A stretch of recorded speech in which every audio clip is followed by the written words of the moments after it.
হিমন্ত চৰকাৰৰ বৃহৎ ঘোষণা ৰাজ্যৰ লাখ লাখ লোকক চৰকাৰে বিনামূলীয়াকৈ দিব ই-ৰিক্সা। কোনে কোনে লাভ কৰিব ই-ৰিক্সা? কোনে কোনে লাভ কৰিব চিলাই মেচিন? আপুনিও লাভ কৰিব নেকি ই-ৰিক্সা? আপুনিও পাবনে নাই? জানিবলৈ হ'লে ভিডিঅ'টো শেষলৈকে চাব আৰু আপুনি যদি মোৰ এই চেনেলত নতুন হয় তেন্তে তলৰ পৰা ছাবস্ক্ৰাইব কৰি অল নটিফিকেশ্যন অন কৰি ৰাখিব। ৰাজ্যৰ লাখ লাখ লোকক চৰকাৰে দিব বিনামূলীয়াকৈ ই-ৰিক্সা। হিমন্ত চৰকাৰৰ সংখ্যালঘুসকলৰ বাবে কেইবাটাও জনকল্যাণমূলক আঁচনিৰ ব্যৱস্থা গ্ৰহণ কৰিছে।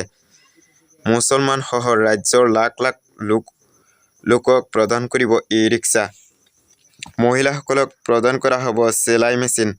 মুছলমান, খ্ৰীষ্টান, বৌদ্ধ, শিখ, জৈন ধৰ্মাৱলম্বী লোকসকলক প্ৰদান কৰা হ'ব ই-ৰিক্সা। পুৰুষসকলৰ সমান্তৰালকৈ মহিলাসকলকো প্ৰদান কৰা হ'ব বিনামূলীয়াকৈ চিলাই মেচিন।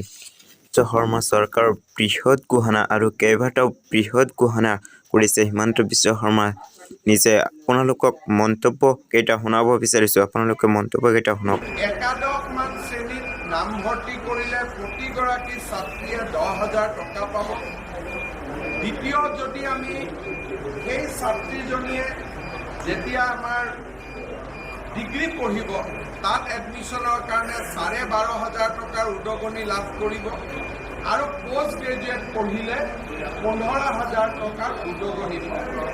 আৰু এই আঁচনিৰ ৰূপায়ণ হোৱাৰ পিছত বিনামূলীয়া নামভৰ্তি, স্কুটি, পাঠ্যপুথিৰ বাবে অৰিহণা, পষ্ট গ্ৰেজুৱেট ষ্টুডেণ্টৰ বাবে মবিলিটি, এই গোটেইবিলাক তেওঁলোকে পায়েই থাকে।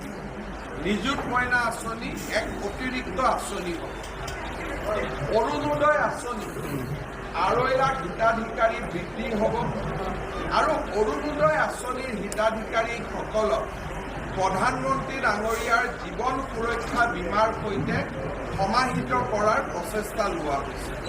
ইয়াৰ উপৰিও চৰাইদেউ আৰু বিশ্বনাথ জিলাত প্ৰথমবাৰৰ বাবে যিমান ব্যক্তিৰ পৰিয়ালত ৰেচন কাৰ্ড আছে সিমান ব্যক্তিকে অৰুণোদয় দিয়াৰ বাবেও এটা বৈপ্লৱিক সিদ্ধান্ত এটা আমাৰ চৰকাৰে গ্ৰহণ কৰিছে, যি আজিৰ ঘোষণাৰ ভিতৰত অন্যতম।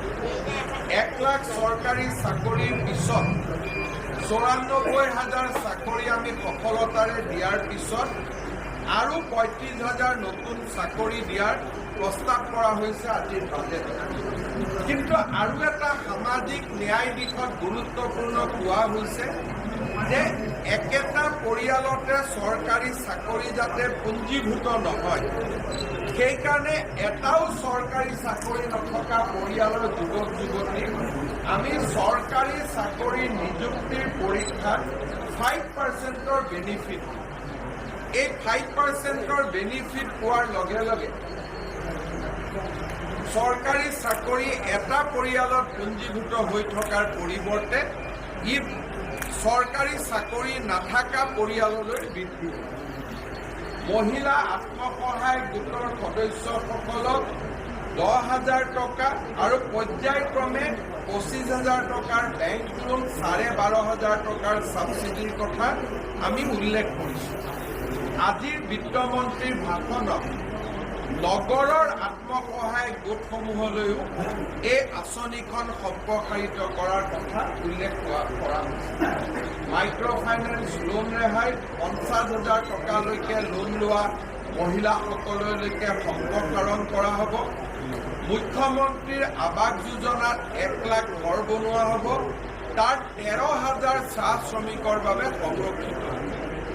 মিছন বসুন্ধৰা 3 আঁচনিৰ সময়ত চাহ বাগিচাৰ শ্ৰমিকসকলে যাতে 3টা প্ৰজন্মৰ চাৰ্টিফিকেট দিব নালাগে, তেওঁলোকে সহজভাৱে যাতে ভূমিৰ অধিকাৰ লাভ কৰিব পাৰে, তাৰ বিষয়েও এই বাজেটত কোৱা হৈছে।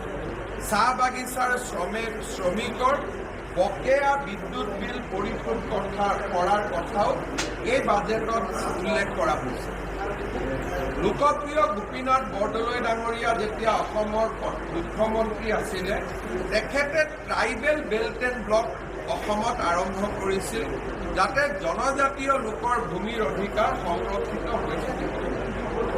৭৫ বছৰ পিছত অসমে হেৰিটেজ বেল্ট এণ্ড ব্লক আৰম্ভ কৰিব। জনজাতীয় ট্ৰাইবেল বেল্ট এণ্ড ব্লকৰ জেগাত এতিয়া হেৰিটেজ বেল্ট এণ্ড ব্লক হ'ব। তাৰ ফলত নাৰায়ণপুৰ মহাপুৰুষ মাধৱদেৱৰ জন্মভূমি, বটদ্ৰৱা মহাপুৰুষ শ্ৰীমন্ত শংকৰদেৱৰ জন্মভূমি, বৰপেটা সত্ৰ আৰু তাৰ লগতে মাজুলী আমি হেৰিটেজ বেল্ট এণ্ড ব্লকলৈকে ৰূপান্তৰ কৰিম, য'ত স্থানীয় লোক বুলি কওঁতে স্থানীয় খিলঞ্জীয়া লোকৰ বাদ দি আন কোনেও ভূমি ক্ৰয় কৰাৰ তাত অধিকাৰ নাথাকিব। অসম আন্দোলনৰ যি অৱধাৰণা আছিল আৰু যাক লৈ মানুহে বহু সময়ত চিন্তা কৰিছিল যে আমাৰ খিলঞ্জীয়া স্বাৰ্থৰ সুৰক্ষাৰ বাবে আমি কৰা সংগ্ৰামখন বিফল হ'ল নেকি, তাক আমি পুনৰ উজ্জীৱিত কৰি বিভিন্ন কাম হাতত লৈছোঁ। ডিলিমিটেশ্যন হৈ গ'ল।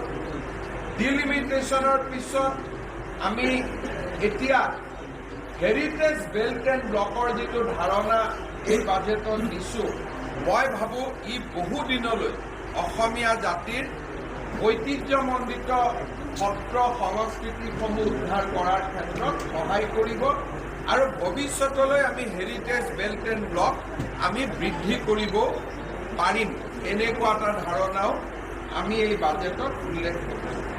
পুলিচৰ হাউচিং,